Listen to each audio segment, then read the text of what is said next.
అంటే పొద్దున్న లేచిన దగ్గర నుంచి భగవంతుని స్మరణలో ఉండాలా? అసలు ఎవరిని స్మరించుకోవాలి? ఏ రకంగా స్టార్ట్ చేయాలి డే అనేది? చూడండి, ఒక రోజు మనకు వచ్చింది అంటే అది భగవంతుడి యొక్క కృప వల్లే కదండి. అవును. ఈరోజు మనకి ఈ జన్మ వచ్చింది అని అంటే స్వామిని స్మరించాలి. హరి హరి హరి హరి అని అంటాం మనం. హరి అష్టకము అని అంటాం అనమాట. హరినామస్మరణతో ప్రారంభం చేయాలి రోజు అని చెప్తారు. భగవంతుడికి, మన ఆచార్యులకి, గురువులకి అందరికీ ఒకసారి నమస్కారం చేసుకోవాలి. పృథ్వీని నమస్కరించాలి. ఎందుకంటే ఆవిడ మన జనని. కానీ ఆవిడ మనల్ని భరిస్తుంది కదండి. మనం ప్రతిరోజు అడుగు పెడుతూ ఉంటాం పృథ్వీ పైన, వివిధ రకములైన కృత్యములు చేస్తూ ఉంటాం అనమాట. కాబట్టి ఫస్ట్ లేవంగానే, ఎంతమందికి అలవాటు ఉందో లేదో తెలియదు కానీ ఫస్ట్ లేవంగానే భూమాతను స్మృశించాలి. శ్లోకములు ఉన్నాయండి, శ్లోకములు నేర్చుకోగలిగితే నేర్చుకోండి. కానీ ఆ భావన, అమ్మా నీ పైన అడుగు పెడుతున్నాను కదా, మమ్మల్ని క్షమించు, మమ్మల్ని రక్షించు అనే ఒక భావనతో మనము నేలని స్పృశించి నమస్కరించుకోగలిగితే అది చాలా అద్భుతమైన విషయం అనమాట. దాని తర్వాత మనం భగవంతుని స్మరించి పృథ్వీని స్పృశించి నమస్కరించుకొని మన గురువులకి, ఆచార్యులకి నమస్కారం చేసుకొని, మీకు ఒక విషయం చెప్తాను. అన్నిటికంటే ముందు 2 అక్షరాలతో ప్రారంభమయ్యేది రోజు పూర్వకాలంలో, హరి అని. ఇప్పుడు కూడా 2 అక్షరాలతో ప్రారంభం అవుతుంది, కాఫీ అని. కరెక్ట్. కాఫీ అనకుండా పక్కన పెట్టి హరి అనటంలో నిద్ర లేవాలి. ఓకే. నిద్ర లేసిన వెంటనే స్నానం ఆచరించాలి. మీకు ఒక విషయం తెలుసండి, స్నానం అనేది సనాతన ధర్మంలో చాలా ముఖ్యమైన విషయం. మనము చాలామందికి అర్థం కాదండి. స్నానం లేకుండానే రోజును ప్రారంభం చేసేయటము, వంటింట్లోకి వెళ్ళిపోవటము, తర్వాత టిఫిన్ చేసేయటము, ఇలాంటివన్నీ చేస్తూ ఉంటారు. చాలా పెద్ద తప్పది. మనం ప్రొద్దున లేవంగానే భగవంతుని స్మరించుకొని ముందు చేయవలసింది స్నానము.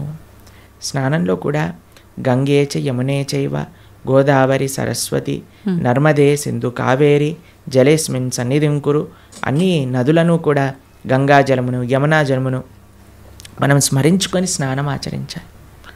మీకు ఇంకొక విషయం చెప్తాను, చాలామందికి తెలియని విషయం. మన ధర్మం మనకి చెప్తుంది, స్నానం ఆచరించేటప్పుడు వస్త్రం లేకుండా స్నానం ఆచరించకూడదు. మనము ఒక బట్ట కట్టుకొని స్నానం చేయాలి. అది ఆ నీటికి, ఆ దేవతకి మనం ఇచ్చే గౌరవం అన్నమాట. కాబట్టి స్నానం ఆచరించేటప్పుడు అపవిత్ర పవిత్రోవ సర్వావస్థాన్ గతోపివ యత్స్మరేత్ పుండరీకాక్షం సబాహ్యాభ్యంతర శుచి. పుండరీకాక్ష పుండరీకాక్ష పుండరీకాక్షాయ నమః. శ్రీ విష్ణు శ్రీ విష్ణు శ్రీ విష్ణు భగవన్నామ. ప్రొద్దున లేచినప్పటి నుంచి భగవన్న, స్నానం ఆచరించేటప్పుడు భగవన్నాం, భగవంతుడి ముందుకెళ్ళి భగవన్నా, రోజంతా భగవన్నాం. ఎంత మనము భగవంతుడి యొక్క నామంతో మనము కనెక్షన్లో ఉన్నామనుకోండి, అంత మనకి స్పిరిచువల్ ఎనర్జీతో మనం రీఛార్జ్ అయిపోతాం అనమాట. మనకు ఆ స్ట్రెంగ్త్ వస్తుంది. మన రోజులో ఉండే ఆ ఒడిదుడుకులు అన్నీ ఉంటాయి కదండి, వాటన్నిటిని ఎదుర్కొనే ఒక శక్తి మనకి భగవన్నామస్మరణతో వస్తుందన్నమాట. కాబట్టి ప్రొద్దున లేచాక హరినామస్మరణ, దాని తర్వాత చక్కగా మనం చేయవలసినది స్నానం, దాని తర్వాత భగవద్ ఆరాధన. ఇవి చేసేసుకున్నాం అనుకోండి, మనం ప్రొద్దున లేవంగానే ఫోన్కి ఛార్జింగ్ పెట్టేస్తాం కదా, అలా మన శరీరం ఛార్జ్ అయిపోతుంది ఇవి చేసేసుకున్న. దాని తర్వాత రోజులో ఉండే మన కార్యక్రమాలన్నీ కూడా మనం చేసుకుంటూ ఉండొచ్చు అనమాట. ఓకే. అయితే ప్రభుజీ, మనం ఆచరించే స్నానం ఎంతో ఇంపార్టెంట్ అని చెప్పి మీరు చెప్పారు. అది ఆచరించడం ఒక ఎత్తు అయితే సమయం కూడా ఇంపార్టెంట్ అని చెప్పి అంటుంటారు కదా ప్రభుజీ, ఏ టైంలో స్నానం ఆచరించాలి అని చెప్పి, అది ఎలా చూసుకోవాలి? మనము, మన శాస్త్రాలు చెప్తున్నాయి బ్రహ్మ ముహూర్తంలో నిద్ర లేవాలి అని. అంటే సూర్యుడు వచ్చే ముందు. ఓకే. ఇప్పుడు మీకు ఒక విషయం చెప్తాను. మీ ఇంటికి ఒక గెస్ట్ వస్తున్నారు అనుకోండి, సరే ఈరోజు మీకు పండగ రోజు మీరు ఏం చేస్తారు, అరే ఈరోజు పండగ త్వరగా లేవాలి, త్వరగా లేసుకొని కార్యక్రమాలన్నీ చేసుకొని నైవేద్యాలన్నీ తయారు చేసుకొని మనం త్వరగా ఈ పండుగను ముగించుకోవాలి, అమ్మవారి పూజ చేసుకోవాలని మీరు అనుకుంటారు, అవునా కాదా చెప్పండి. లేదా ఒక గెస్ట్ వస్తున్నారు అనుకోండి, సపోజ్ మీ గురువు గారు రేపు మీ ఇంటికి వస్తున్నారు అన్నారు అనుకోండి. మీ గురువు గారు ఇంటికి వచ్చాక బయట నాక్ చేశాక మీరు లేచి స్నానం చేసి రెడీ అవుతారా, లేదా ఆయన వచ్చే ముందే అన్ని సదుపాయాలన్నీ కూడా సక్రమంగా చేసుకొని పెట్టుకుంటారా చెప్పండి? వచ్చే ముందే చేస్తారు, అంతే కదండి. ఎవరైనా గెస్ట్ వచ్చినా, మన ఇంటి గురువులు వచ్చినా ఎవరో ఒకళ్ళు అలా చేసుకుంటాం కదా. సూర్య భగవానుడు ప్రత్యక్షంగా మనకి భగవంతుడి యొక్క స్వరూపం మనకి దర్శనమిస్తున్నారు. ఆయన ప్రతిరోజు ఉదయించే ముందే మనము నిద్ర లేవాలి, దాన్ని బ్రహ్మ ముహూర్తము అని అంటారు. సూర్యోదయం కంటే ముందు మనం నిద్రలేచి మన యొక్క స్నానాది కార్యములన్నీ పూర్తి చేసుకొని మనం రెడీగా ఉండాలి సూర్యుడిని స్వాగతించడానికి. మన యొక్క భగవన్నామ స్మరణ చేసుకుంటూ మనం రెడీ అయిపోతాం అనమాట. అందుకే సంధ్యావందనాది కార్యక్రమములు మనం ప్రొద్దున పూట, మధ్యాహ్నం పూట, సాయంకాలం పూట 3 పూటలు చేస్తామన్నమాట. ఆయన ఎవరికి చేస్తున్నాము అని అంటే సూర్యమండలంలో మధ్యలో ఉన్న భగవంతుడికి మనం చేస్తున్నాము. కానీ ఆయన మనకి భగవంతుడిని దర్శింపజేసే ఒక ప్రత్యక్షమైన క్యారియర్. ఓకే, కాబట్టి మనం ఆయన వచ్చే ముందే మనం నిద్ర లేవాలి. ఆయన రాకముందే మన యొక్క నిత్య కృత్యములన్నీ కూడా పూర్తి చేసుకొని మనము ఆధ్యాత్మిక కార్యక్రమంలో నిమగ్నమై ఉండాలి.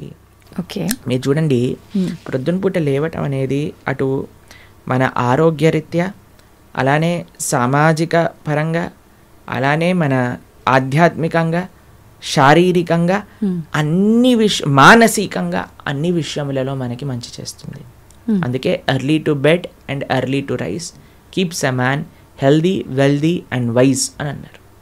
కాబట్టి ప్రొద్దున పూట బ్రహ్మముహూర్తంలో నిద్ర లేచి స్నానం ఆచరించవలే. ఇది ప్రతి సనాతన ధర్మానికి సంబంధించిన వారు తప్పక ఆచరించాల్సిన ఒక పద్ధతి.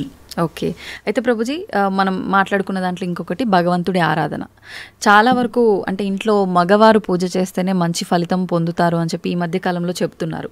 కానీ ఎక్కువగా ఆడవాళ్ళే పూజ చేస్తుంటారు. అసలు నిజంగా ఆడవాళ్ళే పూజ చేయాలా, మగవారు చేయొచ్చా? అసలు మగవారు చేయాల్సిన కార్యక్రమాలు ఏంటి ఆధ్యాత్మిక? ఎవరిని ఎవరెవరు ఉద్ధరింపబడాలి అని అనుకుంటారో, ఎవరెవరికి భగవంతు అనుగ్రహం కావాలనుకుంటున్నారో వాళ్ళు చేయాలండి. మీకు ఒక విషయం చెప్తాను. ఒక మగవాడు పూజ చేసిన, ఆరాధన చేసిన, పుణ్యం చేసిన, పునస్కారం చేసిన దాంట్లో ఉండే 50% ఆడవారికి వెళ్తుంది. ఓకే, ఎంత? 50%. 50%. ఏదైనా పాపం చేశాడు అనుకోండి, దాంట్లో 1% కూడా ఆడవారికి రాదు. అదేలా ప్రభుజీ? మరి పుణ్యం అయితే పుణ్యం 50% వెళ్తుంది, పాపంలో వెళ్ళదు. ఓకే, స్త్రీ చేసిందనుకోండి పుణ్యం 1% హస్బెండ్కి రాదు, 100% ఆవిడ దగ్గరే ఉంటుంది. స్త్రీ ఏదైనా పాపం చేసిందనుకోండి, దాంట్లో 50% హస్బెండ్కి వెళ్తుంది. ఇది ఒక బంపర్ ఆఫర్ అనమాట, మన శాస్త్రాలు ఇచ్చింది. బాగుందా మీకు? బాగా అనిపిస్తున్నట్టుంది మీకు. శ్రీ ప్రభుపాదుల వారు ఒక దగ్గర ప్రస్తావన చేస్తారు, everybody has to fly their own plane అంటారు. మనకి అంబరీష మహారాజు గారి వృత్తాంతంలో వస్తుంది. అయినా ప్రొద్దున లేవంగానే నిరంతరము కూడా భగవంతుడి యొక్క ఆరాధనలో, ఆయన చేతులన్నీ కూడా భగవంతుడి యొక్క పూజలో, పాదాలు భగవంతుడి యొక్క ఆలయ ప్రదక్షిణలో, మనసు భగవంతుని చింతించటం. సవై మన కృష్ణ పదార విందయో వాచాంసి వైకుంఠ గుణానువర్ణనే కరే హరేర్మందిరమార్జనాదిషు అని ఆయన యొక్క దినచర్య మొత్తం చెప్తారనమాట. ఇక్కడ వారి భార్య ఆరాధనకి నీళ్లు తెచ్చి తేవడానికి హెల్ప్ చేసినా సరే ఆయన అనేవారట, నా పూజ నేను చేసుకుంటాను, మళ్ళీ నీ పూజ నువ్వు చేసుకో. ఆయన అన్ని సదుపాయాలు సమకూర్చుకొని, ఎందుకంటే చూడండి భగవంతుడితో మనకుండే రిలేషన్షిప్ ఎక్స్ట్రీమ్లీ పర్సనల్ అండి. స్వామి మన తండ్రి, స్వామి మన తల్లి. ఇప్పుడు చూడండి మీకు ఒక విషయం చెప్తాను. మన ఇంట్లో ఎవరిదైనా పుట్టినరోజు ఉందనుకోండి, మనం ఏం చేస్తాం? ఒకసారి మాకు ఈ సంఘటన ఎదురైందనమాట. నేను మా తమ్ముడు కలిసి మా అమ్మగారికి గిఫ్ట్ ఇవ్వాలి అంటే, మా తమ్ముడు అన్నారు, నువ్వు నీ గిఫ్ట్ ఇవ్వు, నేను నా గిఫ్ట్ ఇస్తాను. ఎందుకంటే అమ్మకి నీ గిఫ్ట్ వేరే, నా గిఫ్ట్ వేరే. ఎందుకంటే మన ఇద్దరికి అమ్మ కదా, కాబట్టి అమ్మతో నాకుండే రిలేషన్షిప్ ఒకటి, మా తమ్ముడికి ఉండే రిలేషన్షిప్ ఒకటి, అంతేనా? అయితే మేమిద్దరం అనుకున్నాం, సరే నేను నాకు తోచింది, నాకు ఇష్టం ఉన్నట్టుగా నేను చాలా బాగా పెయింటింగ్ చేసేవాడిని అనమాట, డ్రాయింగ్ చేసేవాళ్ళం అనమాట.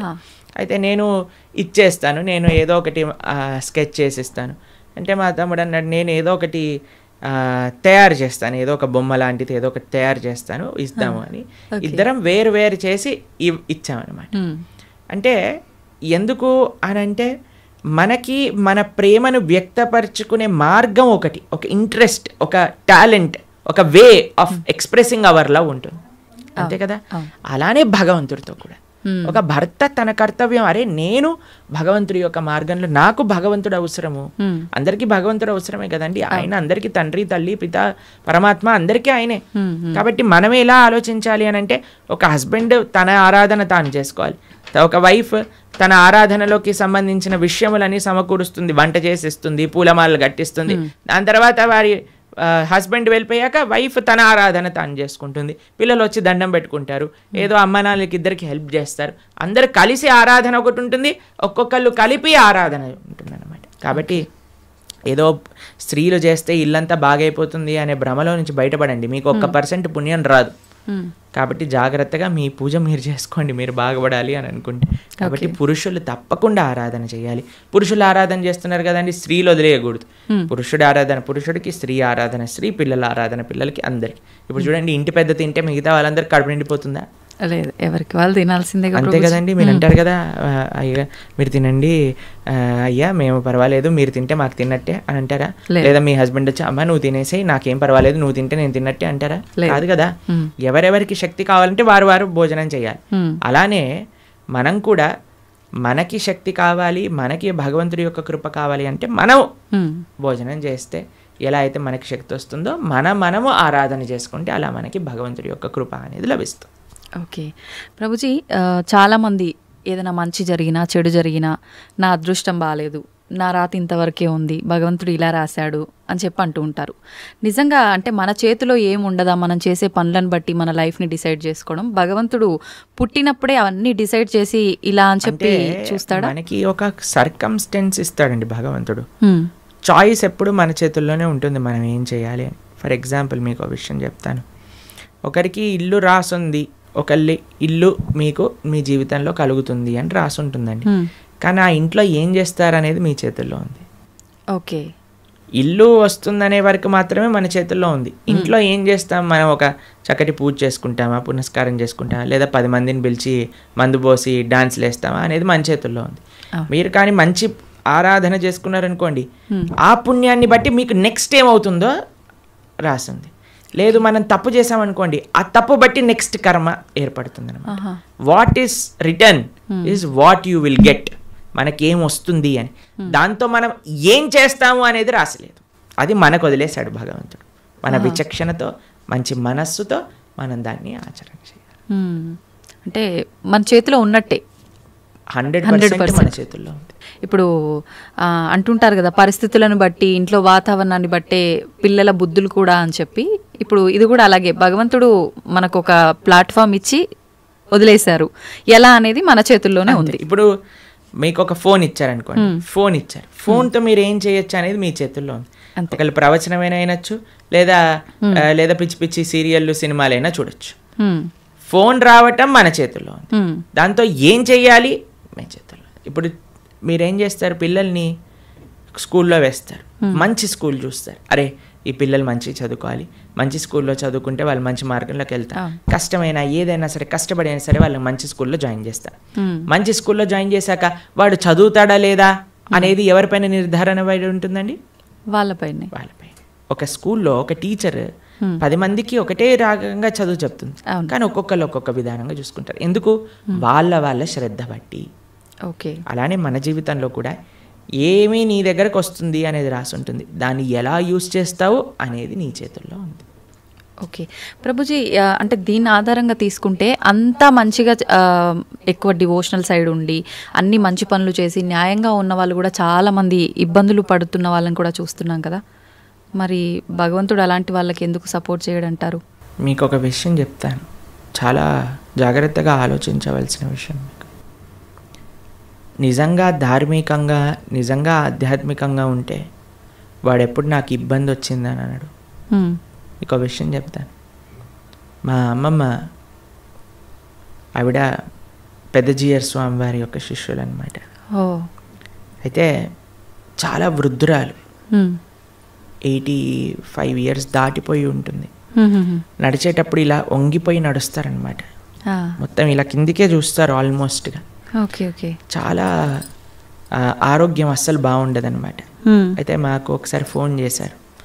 ఫోన్ చేశాక ఆవిడ రోజు ఒక 6-7 గంటలు భగవన్నామ స్మరణ చేస్తారు. విష్ణు సహస్రనామం రోజు 2 పూటలు చదువుకుంటారు, గీతా పారాయణ చేస్తారు, అన్నీ చేస్తారు.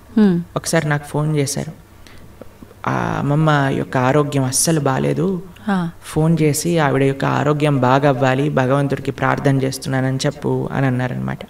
అస్సలంటే అస్సలు బాగాలేదండి ఆరోగ్యం. అప్పుడు మేము ఫోన్ చేసాం. ఫోన్ చేసి మీకోసం ప్రార్థన చేస్తామండి, మీ ఆరోగ్యం బాగా అవ్వాలి అని అంటే ఆవిడ అన్నారు, ఆరోగ్యం కోసం ప్రార్థన చేయాల్సిన అవసరం లేదు, ఈ ఆరోగ్యంలో తక్కువ ఎక్కువ అవుతూనే ఉంటుంది. నేను భగవంతుని ఎల్లప్పుడూ గుర్తుపెట్టుకోవాలి, మా ఆచార్యులు చెప్పిన విషయాలన్నీ మాకు గుర్తుండాలి. చనిపోయే చిట్ట చివరి క్షణంలో ఆ స్వామి యొక్క ఆ స్మరణ నాకు రావాలి అని దండం పెట్టుకో, ఆరోగ్యం గురించి దండం పెట్టుకోవాల్సిన అవసరం లేదు అని చెప్పి. నిజంగా ధార్మికమైన చింతన ఎవరికైనా ఉందనుకోండి, వారు ఎప్పుడూ కూడా నాకు వచ్చే కష్టం అని అనుకోరండి. వచ్చే ఒకటే కష్టం ఏంటో తెలుసా అండి, భగవంతుణ్ణి విస్మరించటమే నిజమైన కష్టం జీవుడికి. అది లేనప్పుడు ఏ కష్టంలోనైనా సరే భగవంతుడు కుంతిమారని ఏమంటుందో తెలుసా అండి, అయ్యా నాకు ఇంకా కష్టాలు ఇవ్వు కృష్ణ అంటుంది. ఎందుకో తెలుసా, కష్టాలు ఇచ్చినప్పుడు నిన్ను గుర్తొస్తున్నారు, మాకు సుఖాలు వచ్చాయనుకో నిన్ను మర్చిపోతాం. కాబట్టి ధార్మిక చింతన ఉన్న ఏ వ్యక్తి కూడా కష్టం వచ్చింది అని అనుకోడు, ప్రతి ఒక్కటి భగవత్ ప్రసాదంగా స్వీకరిస్తారు. ఓకే, అది ముఖ్యమైనది. నాకు ఎంతోమంది మీకు విషయం చెప్తాను. శ్రీల కదంబకానన స్వామి అని మా ఇస్కాన్లో ఒక స్వామీజీ ఉంటారనమాట. ఆయనకి 4th స్టేజ్ క్యాన్సర్. ఈరోజు టెస్ట్కి వెళ్ళారు, తెలిసిపోయింది, రేపు అడ్మిట్ అవ్వాలి డాక్టర్ అని చెప్పారు. మీరు ట్రీట్మెంట్లో ఉన్నారనుకోండి, 1 year మీరు హాస్పిటల్లో ఉండండి, మేము మీకు ట్రీట్మెంట్ చేస్తాం, ఒక 2-3 సంవత్సరాలు బ్రతుకుతారు మీరు అన్నారు. ఆయన అన్నారు, భగవంతుడు ఇచ్చిన జన్మ నాకు, దీన్ని భగవంతుడి యొక్క సేవలో వినియోగించుకోవాలి, 2-3 సంవత్సరాలు ఎక్స్ట్రా బ్రతకడం వల్ల ఏం చేసేది లేదు, కాబట్టి నేను బృందావనానికి వెళ్ళిపోతాను అని అన్నీ వదిలేసి బృందావనానికి వచ్చేసారు. సంవత్సరం పాటు అక్కడ పూర్తిగా తెలుసు ఆయనకు, ఒక్కొక్క రోజులో నా రోజు అయిపోతుంది, ఇంకా డాక్టర్స్ చెప్తున్నారు ఇంకా 10 రోజులు, ఇంకా 2 రోజులు, ఇంకొక రోజు మాత్రమే. బిందాస్గా కూర్చొని చేర్పైన వాళ్ళ శిష్యులందరికీ కూడా ఉపదేశం చేసి, కీర్తన చేస్తూ, భగవన్నామ స్మరణ చేస్తూ, విగ్రహాలు ముందే పెట్టుకొని రోజు ఆరాధన చేస్తూ, చిట్ట చివరి రోజు కూడా నవ్వుతూ బ్రహ్మాండంగా ఆనందంగా ఆ మృత్యు యొక్క ఒడిలోకి, అంటే భగవద్భక్తులకు మృత్యు రాదండి, శ్రీకృష్ణ పరమాత్మ డైరెక్ట్గా వస్తారనమాట. కాబట్టి కష్టం ఏమి కష్టం కాదండి ఈ ప్రపంచంలో. కష్టం వచ్చినా సరే అది మనం పూర్వజన్మ చేసుకున్న ఫలము. ఇప్పుడు మీరు ఆయన మంచోడు అని అంటున్నారు అంటే, లేదా మంచి చేస్తున్నారు అనుకుంటున్నారు, ఇంతకు ముందు ఏం చేశామో మీరు చూసారా? లేదు. మనం ఇంతకు ముందు జన్మలో ఏం చేసుకున్నామో మనకు తెలియదు కదా. కాబట్టి కష్టం వస్తుంది అని అంటే అకారణంగా కష్టం ఎందుకు ఇస్తాడండి? భగవంతుడికి ఏం పని లేదా? ఆయన ఇక్కడ ఉన్నారు కదా హైదరాబాద్లో మూసాపేటలో, ఆయన కష్టం ఇవ్వండి కొద్దిగా చూద్దాం ఎలా బాధపడతాడో అని ఆయన ఏమన్నా పైన వైకుంఠం నుంచి ఆ పని చేస్తున్నారు చెప్పండి? లేదు. ఆయన ఎందుకు అంటాడండి ఎవరికైనా కష్టం తెప్పించాలి అని భగవంతుడు ఎందుకు అనుకుంటాడు చెప్పండి? ఇప్పుడు మీరు చూడండి, చిన్నపిల్లలు ఇప్పుడు నేను బాగా అల్లరి చేశారనుకోండి, రూమ్లో వేసేస్తారు, వేసేసి లాక్ పెట్టేస్తారు, లాక్ పెట్టేసి ఏడుస్తారనమాట పిల్లలందరూ చాలా. అమ్మాయి ఏమన్నా కావాల్సుకొని అరే మా పిల్లవాడు బాగా ఏడుస్తున్నాడు అని ఆనందపడుతుందా అండి? ఎందుకు వేసింది రూమ్లో? తెలుసుకోవాలని, అల్లరి మానేయాలి, మంచిగా ఉండాలి బుద్ధిగా కదండి.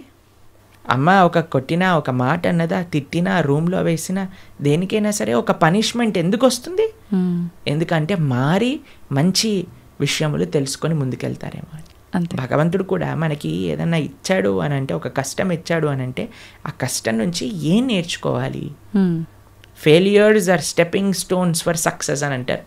ఒక నష్టం జరిగినా, ఒక ఏదైనా సరే, అరే మనం ఇంకా ఇంకా ఇంకా భగవన్ నామస్మరణ ఎలా చేసుకోవాలి, భగవంతుడికి దగ్గరికి ఎలా అవ్వాలి. ఇప్పుడు మీకు ఒక విషయం చెప్తానండి. బృందావనంలో లాస్ట్ ఇయర్ మేము ఆ వీడియో చూస్తున్నాం అనమాట. యమునా నది మొత్తం పొంగిపోయి బృందావనం మొత్తం కూడా మునిగిపోయిందనమాట. అందరు షాపులలోకి, ఇంట్లలోకి, అన్నిట్లోకి నీళ్ళు వచ్చేసాయి మొత్తం కూడా. అయితే ఇంటర్వ్యూ చేసే వాళ్ళు వెళ్తున్నారనమాట. వెళ్తూ టీవీ ఛానల్లో వాళ్ళు ఏమనిపిస్తుందండి మీకు, ఏమనిపిస్తుందండి అంటే, ఓ బహుత్ మజా ఆ రహా హై, యమునా మహారాణి హమారే ఘర్ మే ఆ గయి హై అని ఆరతులు ఇస్తున్నారనమాట. వాళ్ళకి ఏమనిపించట్లేదు, వాళ్ళ సామాన్లు కొట్టుకుపోయాయి, వాళ్ళ షాప్ పాడైపోయిందని, యమునా మహారాణి హమారే ఘర్ పధార్ రహీ హై, యమునా మహారాణి హమారే షాప్ మే ఆ గయి హై, అందరు కీర్తన పెట్టుకొని డాన్స్ వేస్తున్నారు అనమాట. చూడండి, అదే మన ఇంట్లో నీళ్ళు వచ్చాయనుకోండి, హే ఈ గవర్నమెంట్ గలీజ్ది, ఇది ఇట్లా అయిపోయింది, అది అలా అయిపోయింది అని మనం ఏడుస్తూ ఉంటాం. చూసే విధానం అండి జీవితంలో. ఒకటి కష్టం వచ్చినా, నష్టం వచ్చినా భగవత్ ప్రసాదంగా ఉన్నాం అనుకోండి, ఏం పెద్ద కష్టం లేదు. కానీ పరమాత్మ ఎవరికి కష్టం ఇవ్వాలి అని అనుకోరు. మన యొక్క పూర్వజన్మ ఫలితం మనకు ఒక విధంగా వచ్చిందనుకోండి, దాన్ని స్వీకరించాలి. తండ్రి ఐ అక్సెప్ట్ అని ముందుకెళ్ళాలి.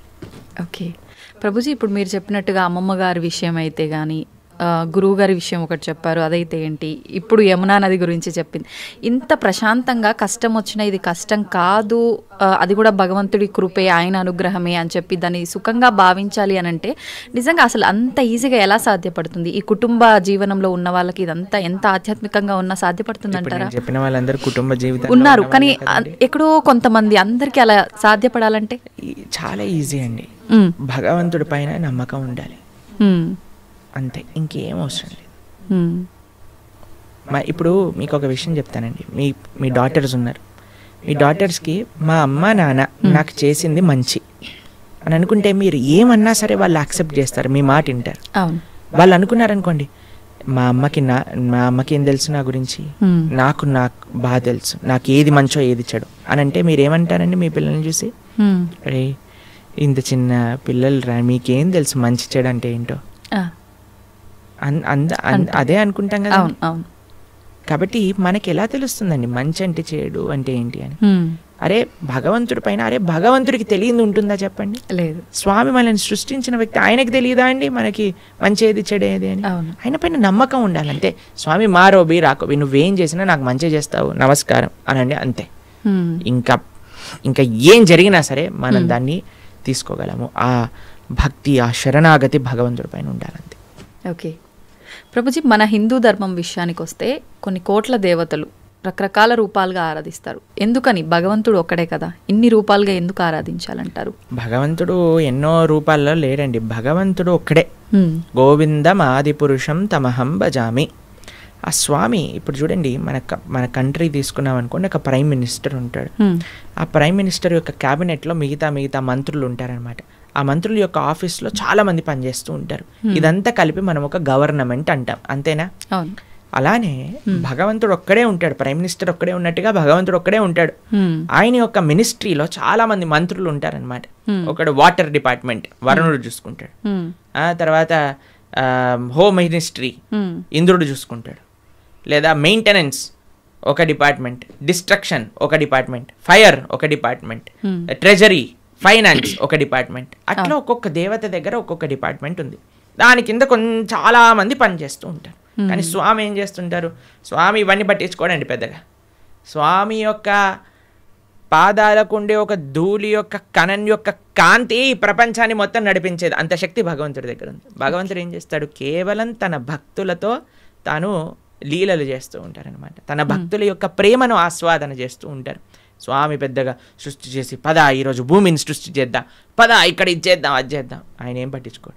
ఆయన తన భక్తులు ఎక్కడెక్కడ ఎత్ర గాయంతి మద్భక్త తత్ర తిష్టామి నారద, తన భక్తులు రక్షించుకోవడానికి, తన భక్తుల్ని కాపాడుకోవడానికి, తన భక్తుల యొక్క ప్రేమను స్వీకరించడానికి స్వామి చేస్తుంటారు. మిగతావన్నీ ఆయన సిస్టమ్, ఒక సిస్టమ్ పెట్టేశారనుకోండి, ఆ సిస్టమ్ నడుస్తూనే ఉంటుంది. అలా భగవంతుడి యొక్క మినిస్ట్రీలో ఎంతో మంది దేవతలు ఉన్నారు. ఆ దేవత ఆ పని చేస్తూ ఉంటుంది. భగవంతుడు ఒక్కడే, దేవతలు చాలా మంది. దేవతలందరూ కూడా భగవంతుడి కింద ఆయన యొక్క సేవ చేస్తూ ఉన్నారనమాట. అది విశేషం. ప్రభుజీ, పుట్టుక చావు ఈ రెండు సృష్టి ధర్మం అందరికీ తెలిసిన విషయమే. పుట్టినప్పుడు ఎంతైతే సంతోషపడతామో మరణం సంభవిస్తుంది అని తెలిసినప్పుడు అంతే ఎక్కువగా బాధపడతాం. అయితే కొంతమందికి ఇందాక మీరు చెప్పినట్టుగా ముందే డాక్టర్లు డిసైడ్ చేస్తారు ఇన్ని రోజుల కంటే ఎక్కువ బ్రతకరని. అలాంటి సందర్భాల్లో కూడా అసలు వాళ్ళు ఆ న్యూస్తో ఎక్కువ ఇబ్బంది పడి తొందరగా పోయే వాళ్ళు కూడా ఉన్నారు. అసలు వీటన్నిటి గురించి భగవద్గీతలో ఏం చెప్తారు? ఎవరికైతే తన పైన కాన్ఫిడెన్స్ లేదో వాడు భయపడాల్సిందే కదండి. మనం చేసిన పాపాలు, మనకుండే అనుబంధాలు ఎక్కువ ఉన్నాయనుకోండి, ఆ జీవుడు చాలా కష్టపడతాడు పోవడానికి. ఇప్పుడు అందరికీ భయం ఏంటండి? చావే కదా భయం. రోగం రాకూడదు, తర్వాత ముసలి వాళ్ళు అవ్వకూడదు, అందుకే కదా ఎక్కడొచ్చిన వైట్ హెయిర్ వచ్చేసిన పెయింట్ వేసేస్తాము. దాని తర్వాత మిగతా అన్ని మేకప్ డిపార్ట్మెంట్లు ఇవన్నీ ఎందుకు ఇంత ఫ్లరిష్ అవుతున్నాయంటే జనాలకి ఒకటే ముసలితనం వద్దు, రోగం వద్దు, చావద్దు. ఈ మూడింటిని తప్పించుకోలేము. ఇదే జీవితం అంటే. ఎంత మనం కవర్ వేసినా, ఎంత మనం ఏది చేసినా సరే మన యొక్క ఆ వయస్సు ముందుకు వెళ్ళిపోతూనే ఉంటుందండి. మనకి రోగగ్రస్తుని అవ్వాల్సిందే. కోటీశ్వరుడికి కరోనా రాదు, లేదండి మేము జస్ట్ మిడిల్ క్లాస్కి వస్తామంటుందా? అది ఎవరికైనా వస్తుంది, కంపల్సరీ బాధపడాల్సిందే. అందుకే ఈ ప్రపంచం అంటారు, ఈ ప్రపంచంలో అన్నిటినీ అడ్జస్ట్ చేయడానికి చూడకు అని అంటారు. జన్మ మృత్యు జరా వ్యాధి దుఃఖ దోషాను దర్శనం. ఈ దుఃఖములు అనేవి ప్రతి ఒక్కరికి ఈ ప్రపంచంలో ఉంటాయి. మనం ఆలోచించవలసింది ఏంటి అని అంటే, అరే ఈ దుఃఖాలే రాకుండా దీన్ని ఆపాలని ప్రయత్నం చేయక ఇది వస్తూనే ఉంటాయి, కానీ దీనికి పర్మనెంట్ సొల్యూషన్ ఏమిటి? ఇప్పుడు మీకు ఒక విషయం చెప్తాను. కొన్నిసార్లు శరీరం పైన పుండ్లు వస్తాయి, బాయిల్స్ అని అంటారు. వాటికి ఒక టెంపరీ ట్రీట్మెంట్ ఏంటి, డాక్టర్ దగ్గరికి వెళ్ళాను అనుకోండి, అది కట్ చేసేస్తారు. ఆ ప్రదేశంలో ఇలా ఒక ఆయింట్మెంట్ రాసేసి కట్టేసేస్తారు అనమాట. ఇక్కడ పోతుంది ఇక్కడ వస్తుంది, ఇక్కడ పోతుంది ఇక్కడ వస్తుంది, ఇక్కడ పోతుంది ఇక్కడ వస్తుంది, ఇక్కడ పోతుంది ఇక్కడ వస్తుంది. అది ప్రతిసారి వచ్చినప్పుడల్లా కట్ చేసేసుకొని ఆయింట్మెంట్ రాసేసుకొని పూసేసుకోవటం ఇదొకటి. లేదు ఇంకొద్దిగా డీప్గా వెళ్ళామనుకోండి, అసలు ఎందుకు ఇది వస్తుంది ఇన్ఫెక్షన్ అని అంటే బ్లడ్లో ఇంప్యూరిటీస్ ఉన్నాయి. సరే let me cleanse my blood, ఆ రక్తాన్ని క్లెన్స్ చేద్దాం అని ఆ క్లెన్జింగ్ ప్రాసెస్తో ఉన్నారనుకోండి, పర్మనెంట్గా అసలు బాయిల్సే రావు కదా. అవును, మనం ఏం చేస్తున్నాం, మరమ్మత్తు చేస్తున్నాం, చిన్న చిన్న మరమ్మతులు చేస్తున్నాం అనమాట. పుండిని ఊదుతున్నాం మనం. అరే పుండే రాకుండా చూసుకో అని ఆధ్యాత్మిక మార్గం చెప్తాం. కాబట్టి మనం ఏం చేయాలి, ఆ బ్రహ్మభువనాలోక పునర్ ఆవృత్తినో అర్జున మాముపేత్యతు కౌంతయ్య పునర్జన్మన. భగవంతుణ్ణి ఆశ్రయించాలి. భగవంతుణ్ణి చేరుకున్న వాడికి ఎప్పుడు మళ్ళీ ఇలాంటి కష్టములు రావు. అందుకే జన్మ మృత్యు ఇవన్నీ కృష్ణుడు భగవద్గీతలు చెప్పారు. పుట్టిన ప్రతివాడు చావక తప్పదు, చచ్చిన ప్రతివాడు పుట్టక తప్పదు. ఎప్పటి వరకు? భగవంతుడి దగ్గరికి వెళ్ళనంత వరకు. అందుకే మన మానవ జన్మ యొక్క ప్రయోజనం ఏంటి అంటే స్వామి దగ్గరికి వెళ్ళి స్వామి యొక్క సేవ చేయటము. ఓకే ప్రభుజీ, భగవద్గీత అంటే ఇప్పుడు చాలా వరకు చనిపోయిన వాళ్ళు దగ్గర మాత్రమే వినిపిస్తోంది. అసలు ఏంటి నిజంగా భగవద్గీత అనేది ఆ సమయంలో మాత్రమే ఉపయోగించుకోవాల్సిన ఒక అంశం అంటారా? భగవద్గీత చనిపోయిన వారి దగ్గర పెట్టడంలో ఉండే అంతరార్థం ఏంటి అని అంటే, వీడు ఎలానో గీత నేర్చుకోకుండా వెళ్ళిపోయాడు, కనీసం మీరైనా మారండ్రా అని చెప్పే ఒక విషయం అనమాట. మీరు చూడండి, చనిపోయిన వాళ్ళ దగ్గర గరుడ పురాణాన్ని వినిపిస్తారు. తెలుసా మీకు ఎప్పుడైనా? గరుడ పురాణాన్ని పారాయణ చేయిస్తారనమాట ఎవరైనా చనిపోయారనుకోండి. గరుడ పురాణంలో ఏముంటుందో తెలుసా? నరకాలు ఎలాంటివి, ఎవరెవరు ఏ ఏ నరకానికి వెళ్తారు, ఏ ఏ తప్పులు చేయటం వల్ల ఆ నరకంలో ఏ ఏ శిక్షలు అనుభవించవలసి వస్తుంది అనేవన్నీ కూడా గరుడ పురాణంలో చెప్పున్నారనమాట. ఎందుకు చెప్తారు చనిపోయిన వాళ్ళ దగ్గర అంటే, మిగతా వాళ్ళైనా కనీసం ఇప్పుడు చూడండి, ఎక్కడికి రాకపోయినా వచ్చినా సరే చనిపోయారు అనేసరికి మొత్తం ఇంటిల్లిపాది ఒక దగ్గరకు వస్తుంది. అప్పుడు వచ్చినప్పుడు ఎప్పుడైతే వాళ్ళు ఈ విషయాలు వింటారో వాళ్ళ జీవితంలో పరాకుగా ఉంటారు అని అర్థం. ఓకే, కనీసం ఆ ఎక్స్పెక్టేషన్స్ అంటారు. ఇప్పుడు చూడండి, మన పోయినవాడు పోతాడు, తర్వాత మధ్యాహ్నం ఏంటి మెన్యూ చెప్పండి, ఏమి ఆర్డర్ చేయాలి క్యాటరింగ్ నుంచి అని అందరూ కూర్చొని సినిమాలు చూసుకుంటూ హ్యాపీగా 10-15 రకాలు భోజనం చేసి హాయిగా ఎవరింటికి వాళ్ళు వెళ్ళిపోతున్నారు. చనిపోయిన వాళ్ళ దగ్గర గీత చెప్పటంలో అంతరార్థం ఏంటి అని అంటే, వాడు పోయాడు, కనీసం నీ జీవితమైనా చక్క పెట్టుకో అని. ఓకే, కానీ చనిపోయినప్పుడు వినవలసింది కాదండి గీత. ఇప్పుడు మన గీత చదువుకుంటే మన రాత బాగుపడుతుంది, అందుకోసం గీత చదవమని చెప్తారనమాట. ఓకే, అది విశేషం. ప్రభుజీ, ఆలయాల విషయానికి వస్తే ప్రతి ఆలయంలో కూడా గంటలు ముఖ్యంగా మనకు కనిపిస్తూ ఉంటాయి. ఏంటి ప్రభుజీ గంటలకి ఆలయానికి ఉన్న సంబంధం? భగవంతుడి యొక్క నివేదన చేసేటప్పుడు గంటను మ్రోగించవలే అని ప్రతి దాంట్లో మనకు గంట ఉపయోగించరండి. కొన్ని కైంకర్యములు ఉంటాయి భగవంతుడికి. స్వామి యొక్క అభిషేకం చేసినప్పుడు అన్ని వాద్యములు కూడా గంటలో ఉంటాయి, గంట స్వరూపంలో ఉంటాయి అని అంటారనమాట. కాబట్టి ఆ గంటని భగవంతుడి యొక్క నైవేద్యములలో వాడుతుంటారు. స్వామికి నివేదన చేసేటప్పుడు గంటలు మోగుతూ ఉంటాయి. మీరు తిరుమల వెళ్ళారనుకోండి, టంగ్ టంగ్ టంగ్ టంగ్ అని మోగుతూ ఉంటాయి గంటలు, నైవేద్య గంటలు అనమాట. మీకు కృష్ణుడు ఒకసారి బృందావనంలో దొంగతనం చేయడానికి వెళ్ళారనమాట. అప్పుడు ఒక గోపిక ఏం చేసిందంటే అన్ని ఉట్టి కట్టేసింది, వెన్న మొత్తం కూడా కృష్ణుడికి అందకూడదని. తర్వాత కృష్ణుడు ఏం చేసేవాడు, ఉట్టి కడితే రాయి వేసేసాడు వాడు. రాయి వేయంగానే కుండకి చిన్న రంధ్రం పడేది, చక్కగా అక్కడ నుంచి మొత్తం వెన్న ఇలా ఫౌంటైన్ లాగా షవర్ లాగా వచ్చేస్తుంది అనమాట. కింద అందరూ పాలు పెరుగు వెన్న నెయ్యి అన్ని తాగేస్తూ ఉండేవారు. అయితే ఈ గోపిక కొద్దిగా తెలివైన గోపిక, ఇప్పుడు ఏం చేసింది తెలుసా అండి, ఈ ఉట్టితో పాటు గంటలు కూడా కట్టింది. ఉట్టిని ఊపారనుకోండి గంట మోగుతుంది, వెంటనే వచ్చి కృష్ణుడిని పట్టేసుకోవాలి. తర్వాత కృష్ణుడు అన్నాడు, సరే వెయ్యండి, ఒకళ్ళ పైన ఒకళ్ళు నించోండి అనగానే ఒకళ్ళు ఉన్నారు. కృష్ణుడు పైకి ఎక్కాడు. పైకి ఎక్కగానే గంటలు చూశాడనమాట. గంటలు చూసాగానే భగవంతుడు అన్నాడు, ఏ గంటలారా మోగకూడదు అని అన్నాడు. సరే స్వామి మీరు ఏం చెప్తే అది మోగము అని కూర్చున్నాయి అనమాట. కృష్ణుడు వెంటనే లోపల చేయబెట్టి బ్రహ్మాండంగా వెన్న తీసి అందరికీ పంచుతాడు. కృష్ణుడు ఎప్పుడు తాను తినేవాడు కాదండి, అందరికీ పంచేవాడు. మన భగవంతుడికి ఉన్న లక్షణమే అది, ఇవ్వటం తప్ప ఆయనకేం తెలియదు. ఇస్తుండేవాడు. తన స్నేహితులకు పెట్టేశారు, కోతులకు పెట్టేశారు, ఆయన దగ్గర ఉన్న వాళ్ళందరికి పెట్టేశారు. ఇంకా లాస్ట్కి ఆయన తినాలి అని నోట్లో పెట్టుకోగానే గంటలన్నీ మోగటం ప్రారంభం చేశాయి. ఆ గోపిక వచ్చేసింది, పట్టేసుకుంది. భగవంతుడు అనుకున్నాడు, ఆ గోపిక పట్టేసుకొని లాగేస్తుంటే, ఒరే గంటలారా చెప్పాను కదరా మిమ్మల్ని మోగద్దా అని, ఎందుకు మోగారు, ఇప్పటి వరకు బాగానే ఉన్నారు కదా. అయ్యా ఏం లేదండి మాకు అలవాటు కదా, మీరు నైవేద్యం స్వీకరిస్తుంటే మోగటామని, అందుకే మీరు తింటాం ప్రారంభం చేయగానే మేము మోగేసాము అని అన్నాయి అనమాట గంట. కాబట్టి అందరికీ కూడా భగవంతుడి యొక్క సేవలో వినియోగించుకోవాలి అనే ఒక లక్షణం ఉంటుందన్నమాట. గంట భగవంతుడికి నివేదన చేసేటప్పుడు గంట మోగించడం, భగవంతుడికి కైంకర్యం జరిగేటప్పుడు గంట మోగించడం. ఎందుకంటే సర్వ వాయిద్యములన్నీ కూడా ఘంటానాదంలో ఉంటాయి అని మన శాస్త్రములు చెప్తున్నాయి అన్నమాట. కాబట్టి గంటను ఉపయోగించాలి మంత్రంతో పాటు, కైంకర్యంతో పాటు అని మనకు చెప్తారనమాట. ఓకే ప్రభుజీ, అలా అని ఊరికే ఆలయంలోకి వెళ్ళి టింగ్ టింగ్ అని ఊరికే ఎక్కడున్నా సరే ఏదున్నా పాపం భగవంతుడికి ఎందుకంటే డిస్టర్బెన్స్.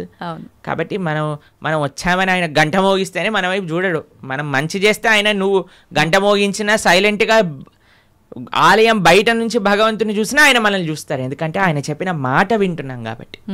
ఏం మాట వినకుండా టంగ్ టంగ్ సినిమాలలో వచ్చినట్టుగా రక్తం గారేటట్టుగా గంటలు కొట్టి మనం కింద బేవోష్ అయిపోవాల్సిన అవసరం ఏం లేదు. భగవంతుడి యొక్క అటెన్షన్ కావాలి అనుకుంటే మనం స్వామి యొక్క మాటలు, గీత, భాగవత, రామాయణాదులు మనం విని మనం దాని జీవితంలో ఆచరిస్తున్నాము అని అంటే స్వామి వెయిట్ చేస్తూ ఉంటారు. శ్రీల భక్తి సిద్ధాంత సరస్వతి ఠాకూర్ అని మా ఆచార్యులు ఆయన చెప్తారనమాట, don't try to see Krishna, serve Krishna in such a way that Krishna would want to see you అని అంటారు. ఆయన ఏమంటారంటే దేవుణ్ణి చూడాలి చూడాలి అని పరితపించకు, భగవంతుడి యొక్క సేవ ఎలా చెయ్యి అని అంటే భగవంతుడే నిన్ను చూడాలి అని అనుకోవాలి, అట్లా సేవ చేయటం నేర్చుకో అని అంటారనమాట వారు.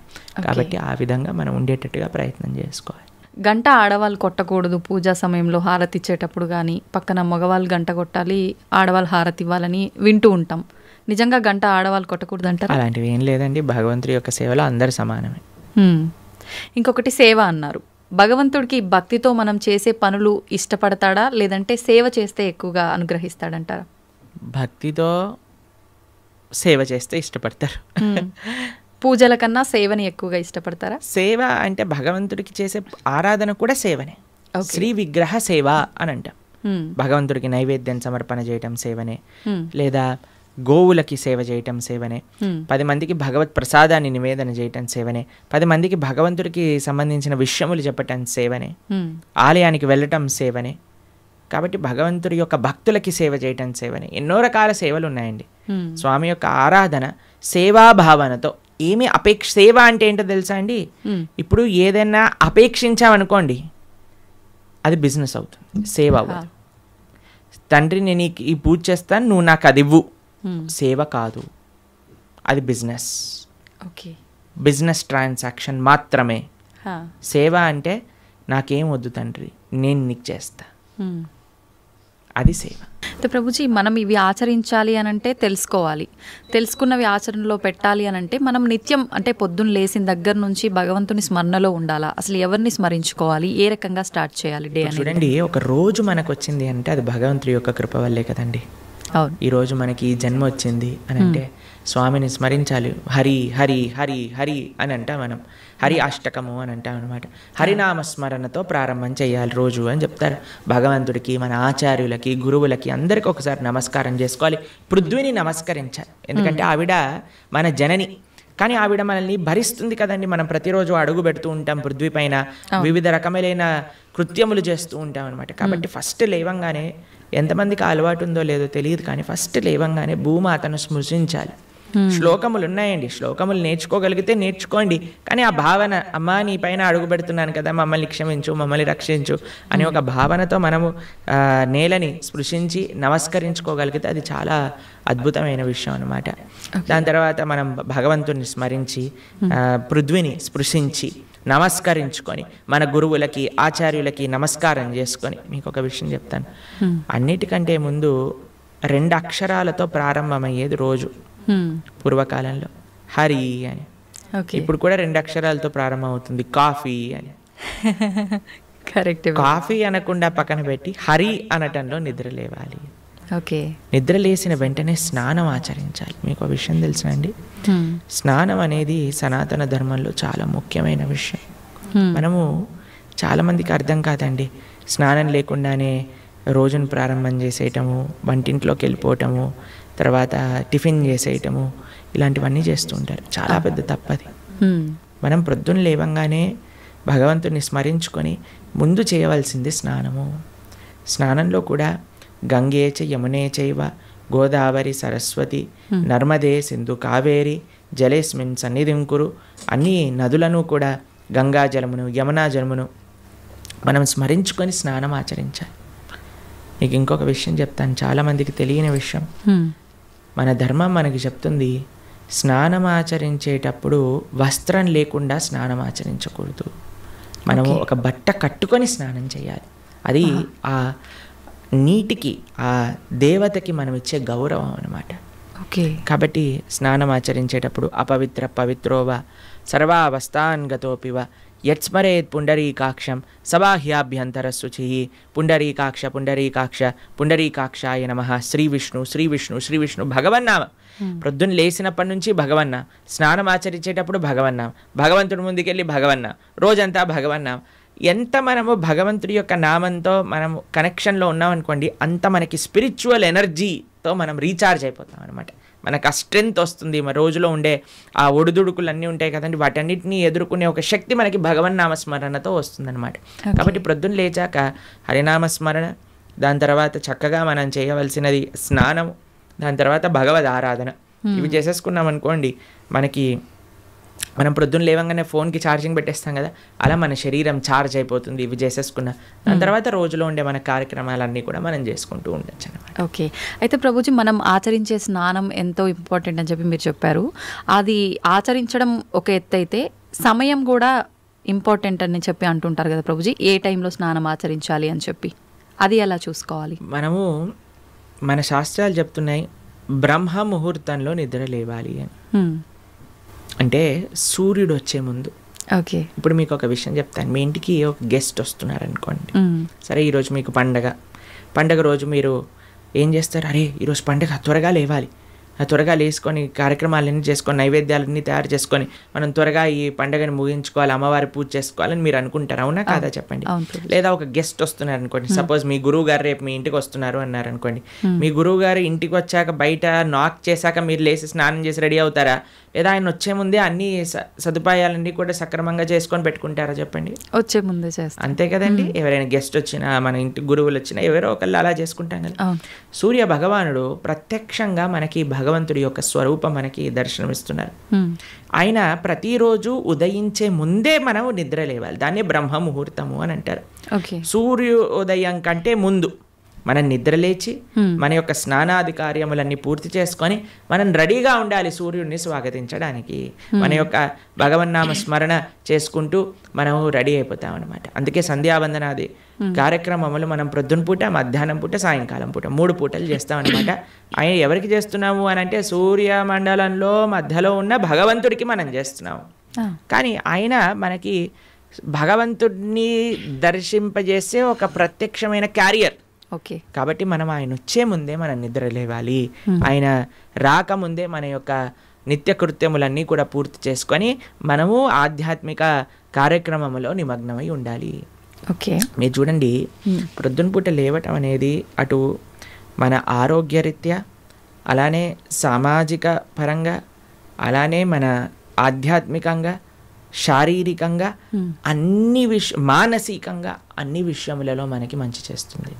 అందుకే early to bed and early to rice keeps a man healthy, wealthy and wise అని అన్నారు. కాబట్టి ప్రొద్దున పూట బ్రహ్మ ముహూర్తంలో నిద్ర లేచి స్నానం ఆచరించవలే. ఇది ప్రతి సనాతన ధర్మానికి సంబంధించిన వారు తప్పక ఆచరించాల్సిన ఒక పద్ధతి. ఓకే. అయితే ప్రభుజీ, మనం మాట్లాడుకున్న దాంట్లో ఇంకొకటి భగవంతుడి ఆరాధన. చాలా వరకు అంటే ఇంట్లో మగవారు పూజ చేస్తేనే మంచి ఫలితం పొందుతారు అని చెప్పి ఈ మధ్య కాలంలో చెప్తున్నారు.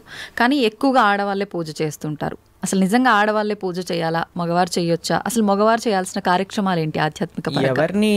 ఎవరెవరు ఉద్ధరింపబడాలి అని అనుకుంటారో, ఎవరెవరికి భగవంతు అనుగ్రహం కావాలనుకుంటున్నారో వాళ్ళు చేయాలండి. మీకు ఒక విషయం చెప్తాను. ఒక మగవాడు పూజ చేసిన, ఆరాధన చేసిన, పుణ్యం చేసిన, పునస్కారం చేసిన దాంట్లో ఉండే 50% ఆడవారికి వెళ్తుంది. ఓకే, ఎంత? 50%. 50%. ఏదైనా పాపం చేశాడనుకోండి, దాంట్లో 1% కూడా ఆడవారికి రాదు. అదేలా ప్రభుజీ? మరి పుణ్యం అయితే పుణ్యం 50% వెళ్తుంది, పాపంలో వెళ్ళదు. ఓకే. స్త్రీ చేసిందనుకోండి పుణ్యం, 1% హస్బెండ్కి రాదు, 100% ఆవిడ దగ్గరే ఉంటుంది. స్త్రీ ఏదైనా పాపం చేసిందనుకోండి, దాంట్లో 50% హస్బెండ్కి వెళ్తుంది. ఇది ఒక బంపర్ ఆఫర్ అనమాట, మన శాస్త్రాలు ఇచ్చింది. బాగుందా మీకు? బాగా అనిపిస్తున్నట్టుంది మీకు. శిల్ ప్రభుపాదుల వారు ఒక దగ్గర ప్రస్తావన చేస్తారు, everybody has to fly their own plane అంటారు. మనకి అంబరీష మహారాజు గారి వృత్తాంతంలో వస్తుంది. అయినా ప్రొద్దున లేవంగానే నిరంతరము కూడా భగవంతుడి యొక్క ఆరాధనలో, ఆయన చేతులన్నీ కూడా భగవంతుడి యొక్క పూజలో, పాదాలు భగవంతుడి యొక్క ఆలయ ప్రదక్షిణలో, మనసు భగవంతుని చింతించటం. సవై మన కృష్ణ పదార విందయో వాచాంసి వైకుంఠ గుణానువర్ణనే కరే హరేర్మందిరమార్జనాదిషు అని ఆయన యొక్క దినచర్య మొత్తం చెప్తారనమాట. ఇక్కడ వారి భార్య ఆరాధనకి నీళ్లు తెచ్చి తేవడానికి హెల్ప్ చేసినా సరే ఆయన అనేవారట, నా పూజ నేను చేసుకుంటాను, మళ్ళీ నీ పూజ నువ్వు చేసుకో. ఆయన అన్ని సదుపాయాలు సమకూర్చుకొని, ఎందుకంటే చూడండి భగవంతుడితో మనకుండే రిలేషన్షిప్ ఎక్స్ట్రీమ్లీ పర్సనల్ అండి. స్వామి మన తండ్రి, స్వామి మన తల్లి. ఇప్పుడు చూడండి మీకు ఒక విషయం చెప్తాను. మన ఇంట్లో ఎవరిదైనా పుట్టినరోజు ఉందనుకోండి, మనం ఏం చేస్తాం, ఒకసారి మాకు ఈ సంఘటన ఎదురైందనమాట. అన్న నేను మా తమ్ముడు కలిసి మా అమ్మగారికి గిఫ్ట్ ఇవ్వాలి అంటే, మా తమ్ముడు అన్నారు, నువ్వు నీ గిఫ్ట్ ఇవ్వు, నేను నా గిఫ్ట్ ఇస్తాను. ఎందుకంటే అమ్మకి నీ గిఫ్ట్ వేరే, నా గిఫ్ట్ వేరే. ఎందుకంటే మన ఇద్దరికి అమ్మ కదా, కాబట్టి అమ్మతో నాకుండే రిలేషన్షిప్ ఒకటి, మా తమ్ముడుకుండే రిలేషన్షిప్ ఒకటి, అంతేనా? అయితే మేమిద్దరం అనుకున్నాం, సరే నేను నాకు తోచింది నాకు ఇష్టం ఉన్నట్టుగా నేను చాలా బాగా పెయింటింగ్ చేసేవాడిని అనమాట, డ్రాయింగ్ చేసేవాళ్ళం అనమాట. అయితే నేను ఇచ్చేస్తాను, నేను ఏదో ఒకటి స్కెచ్ చేసిస్తాను అంటే, మా తమ్ముడు అన్నాడు, నేను ఏదో ఒకటి తయారు చేస్తాను, ఏదో ఒక బొమ్మ లాంటిది ఏదో ఒకటి తయారు చేస్తాను, ఇద్దాము అని ఇద్దరం వేరు వేరు చేసి ఇచ్చామన్నమాట. అంటే ఎందుకు అని అంటే, మనకి మన ప్రేమను వ్యక్తపరచుకునే మార్గం ఒకటి, ఒక ఇంట్రెస్ట్, ఒక టాలెంట్, ఒక way of expressing hour love ఉంటుంది, అంతే కదా? అలానే భగవంతుడితో కూడా ఒక భర్త తన కర్తవ్యం, అరే నేను భగవంతుడి యొక్క మార్గంలో, నాకు భగవంతుడు అవసరము, అందరికీ భగవంతుడు అవసరమే కదండి. ఆయన అందరికీ తండ్రి, తల్లి, పిత, పరమాత్మ అందరికీ ఆయనే. కాబట్టి మనం ఎలా ఆలోచించాలి అని అంటే, ఒక హస్బెండ్ తన ఆరాధన తాను చేసుకోవాలి, ఒక వైఫ్ తన ఆరాధనలోకి సంబంధించిన విషయములని సమకూరుస్తుంది, వంట చేసిస్తుంది, పూలమాలలు కట్టిస్తుంది. దాని తర్వాత వారి హస్బెండ్ వెళ్ళిపోయాక వైఫ్ తన ఆరాధన తాను చేసుకుంటుంది, పిల్లలు వచ్చి దండం పెట్టుకుంటారు, ఏదో అమ్మ నాన్నలకి ఇద్దరికి హెల్ప్ చేస్తారు, అందరు కలిసి ఆరాధన ఒకటి ఉంటుంది, ఒక్కొక్కళ్ళు కలిపి ఆరాధన ఉంటుంది అన్నమాట. కాబట్టి ఏదో స్త్రీలు చేస్తే ఇల్లంతా బాగైపోతుంది అనే భ్రమలో నుంచి బయటపడండి, మీకు 1% పుణ్యం రాదు. కాబట్టి జాగ్రత్తగా మీ పూజ మీరు చేసుకోండి, మీరు బాగుపడాలి అని అనుకుంటే. కాబట్టి పురుషులు తప్పకుండా ఆరాధన చేయాలి. పురుషులు ఆరాధన చేస్తున్నారు కదండి, స్త్రీలు వదిలేయకూడదు. పురుషుడు ఆరాధన పురుషుడికి, స్త్రీ ఆరాధన స్త్రీ, పిల్లల ఆరాధన పిల్లలకి, అందరికి. ఇప్పుడు చూడండి, ఇంటి పెద్ద తింటే మిగతా వాళ్ళందరూ కడుపు నిండిపోతుందా? లేదు, ఎవరికి వాళ్ళు తినాల్సిందే, అంతే కదండి. మీరు అంటారు కదా, అయ్యా మీరు తినండి, అయ్యా మేము పర్వాలేదు, మీరు తింటే మాకు తిన్నట్టే అని అంటారా? లేదా మీ హస్బెండ్ వచ్చి, అమ్మ నువ్వు తినేసేయి, నాకేం పర్వాలేదు, నువ్వు తింటే నేను తిన్నట్టే అంటారా? కాదు కదా. ఎవరెవరికి శక్తి కావాలంటే వారు వారు భోజనం చేయాలి. అలానే మనం కూడా మనకి శక్తి కావాలి, మనకి భగవంతుడి యొక్క కృప కావాలి అంటే మనం భోజనం చేస్తే ఎలా అయితే మనకి శక్తి వస్తుందో మనము ఆరాధన చేసుకుంటే అలా మనకి భగవంతుడి యొక్క కృప అనేది లభిస్తుంది. ఓకే ప్రభుజీ, చాలామంది ఏదైనా మంచి జరిగినా చెడు జరిగినా నా అదృష్టం బాగాలేదు, నా రాత ఇంతవరకే ఉంది, భగవంతుడు ఇలా రాశాడు అని చెప్పి అంటూ ఉంటారు. నిజంగా అంటే మన చేతిలో ఏముండదా, మనం చేసే పనులను బట్టి మన లైఫ్ని డిసైడ్ చేసుకోవడం, భగవంతుడు పుట్టినప్పుడే అవన్నీ డిసైడ్ చేసి ఇలా అని చెప్పి చూస్తాడా? మనకి ఒక సర్కమ్స్టెన్స్ ఇస్తాడండి భగవంతుడు. చాయిస్ ఎప్పుడు మన చేతుల్లోనే ఉంటుంది, మనం ఏం చేయాలి అని. ఫర్ ఎగ్జాంపుల్ మీకు ఒక విషయం చెప్తాను. ఒకరికి ఇల్లు రాసుంది, ఒకళ్ళి ఇల్లు మీకు మీ జీవితంలో కలుగుతుంది అని రాసుంటుందండి. కానీ ఆ ఇంట్లో ఏం చేస్తారు అనేది మీ చేతుల్లో ఉంది. ఓకే.